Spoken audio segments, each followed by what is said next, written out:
got a lot of minor notes in this one. It's been, by the few people who've had a bit of a preview of it, it's been described as a lot bigger, a lot more powerful in sound, and in places a lot darker. Yeah. We're not intentionally, there's no huge no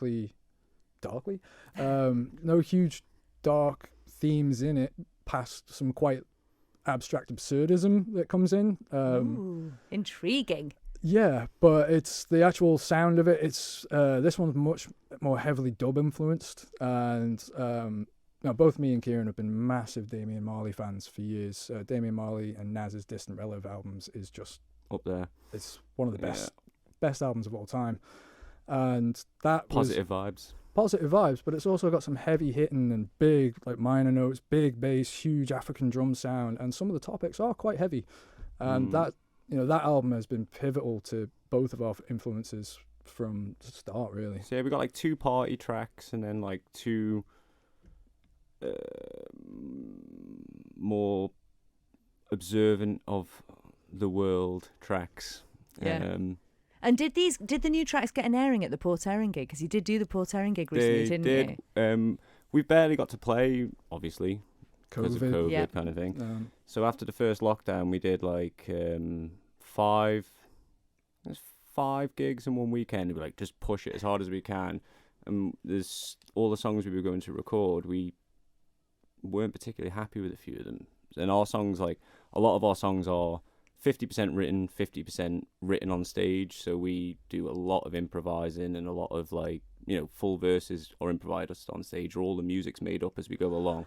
I take a guitar solo is by no means where I took a guitar solo last set. Yeah, so when you see us play, you'll see like we're constantly matching each other's eyes and like, instructing one another. So quite often I feel like a deer in the headlights, like where's the signal? Is he going to look at me? Is it coming?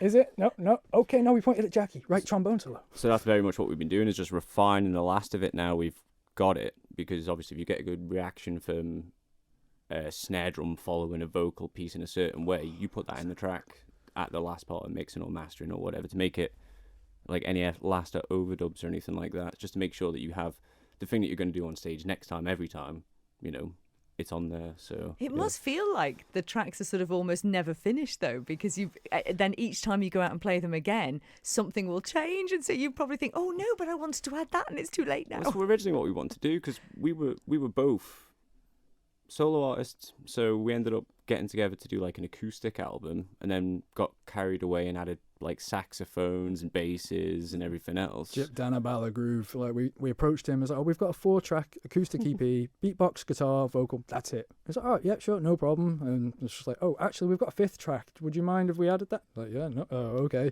Then we sat and listened to it. It's like, it's good, but like there's a bass there. Would you mind if we just recorded that? And then it was just like, cool, yeah, the bass sounds good. Our mate had just moved to Cyprus, who was Patrick, who used to play in the Rusty Jam with us. Yeah. And he was like, I was like, do you know what? I'm going to go to Cyprus and just record loads of saxophones. So we went to Cyprus, recorded all the saxophones, came back, and was like, Jippo, sorry, we've got 6 tracks with bass and guest vocalists and saxophones. And then we've kind of done that ever since. So now we replaced your beatboxing with a full drummer, who's amazing. I loved beatboxing with the band, but having a full drummer taking all that time, keeping with the sound and the kick and the energy that he brings forward, I've loved it, because it's freed me up to do to backing vocals or like random little beatboxing sound effects to accent a moment, or when the music drops I can add things that I just never had the opportunity to, because I was so busy just keeping time and playing 2 instruments or singing. My entire thought process was just, where's the next cue? Keep it straight. And we've obviously got Tristan, who's on the full-time bass. Ed, the drummer, is a jazz drummer, so he's great.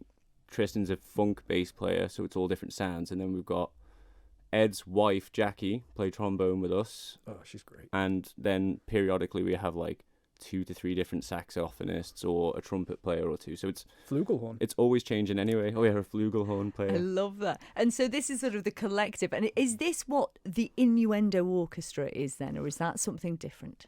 The Innuendo Orchestra is kind of our accompaniment. It's the band as it is, but it never is the same, or at least it wasn't for the longest time. We've got a regular core now. Like we had a period where before Tristan joined the band on bass, we'd have Martin Critchley do the odd gig, or Jippo did the album launch on the bass because we didn't have a bass player. That was the thing. So we were only going to do it acoustically. We got to like 2-3 weeks and we're like, we're going to release this CD. And it's like, oh, we need a band to reproduce the thing we just recorded. So we got like 3 saxophone players because Patrick had recorded 3 different lines. So we had Sammy J, Ariel, and Jerry. And then, yeah, Jippo was awesome and played the bass for us as well. So it was loads of fun.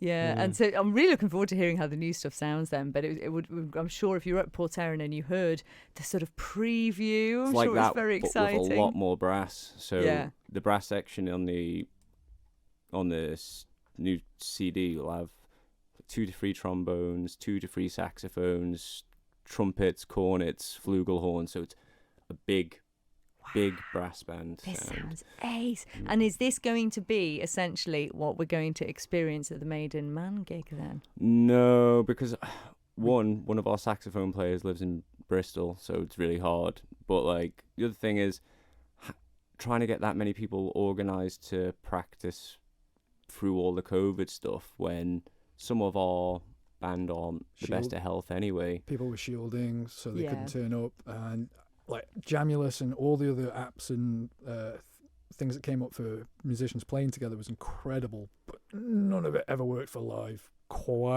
Nothing ever synced up. Yeah, it was always best to record, mix it, master, send it out after. Yeah. Record the drummer, then record everyone else. But trying to band practice and improvise and bounce off each other, it's a difficult one. Particularly, like I tried playing with some musicians in South Korea during the lockdown, and I learned that their internet is a lot faster than ours.